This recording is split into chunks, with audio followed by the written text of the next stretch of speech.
ഈ ലൈംഗിക അപവാദങ്ങൾ അല്ലെങ്കിൽ തങ്ങളെ പീഡിപ്പിച്ചു അല്ലെ പീഡിപ്പിക്കാൻ ശ്രമിച്ചു എന്ന് പറഞ്ഞവരൊക്കെ പിന്നീട് ഇവരെ ആരും കാണില്ല. ഇപ്പൊ റെജീന തോന്നുന്നു അന്നത്തെ വിഷയത്തിനകത്ത് പിന്നെ നമ്മുടെ ഐസ്ക്രീം കേസുമായി ബന്ധപ്പെട്ട്, അതിനുശേഷം നമ്മുടെ സരിത, എത്ര പേരുടെ പേരുകളാ പറഞ്ഞത്? ഒരു ഡയറി തന്നെ അടിച്ചു വെച്ചിരിക്കുവായിരുന്നാ പറഞ്ഞത്.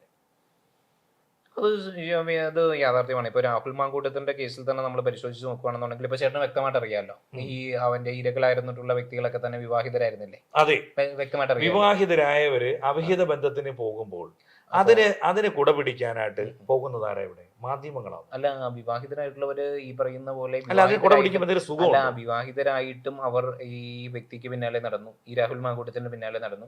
രാഹുൽ മാങ്കൂട്ടം അവർ വിവാഹിതരായതുകൊണ്ട് തലയിലാകില്ല എന്ന് കരുതിക്കൊണ്ട് യഥാർത്ഥത്തിൽ രാഹുൽ ചിന്തിച്ചെന്തേ ഒരു ബാധ്യത തലയിൽ വരുന്നില്ലല്ലോ, നിലവിൽ അവരുടെ ബാധ്യത ഏറ്റെടുത്ത് നിൽക്കുന്നവരല്ലേ. എന്തായിരിക്കും രാഹുൽ ചിന്തിച്ചത്? ഇപ്പൊ അദ്ദേഹത്തിന് സർവ്വതും നഷ്ടപ്പെട്ടല്ലോ. അദ്ദേഹത്തിനും MLA ഞാൻ ചോദിക്കുന്നത്, കല്യാണം കഴിക്കാതെ അദ്ദേഹത്തിന് എന്തൊക്കെ നഷ്ടപ്പെട്ടെന്നാ പറയുന്നത്? അല്ല, അതല്ല ഞാൻ പറയുന്നത്. MLA സ്ഥാനമല്ലേ പോയി? MLA സ്ഥാനമാണെന്ന് MP MLA സ്ഥാനം രാജിവെച്ചില്ലല്ലോ. അല്ല, മന്ത്രിയാവേണ്ട വ്യക്തിയല്ലേ?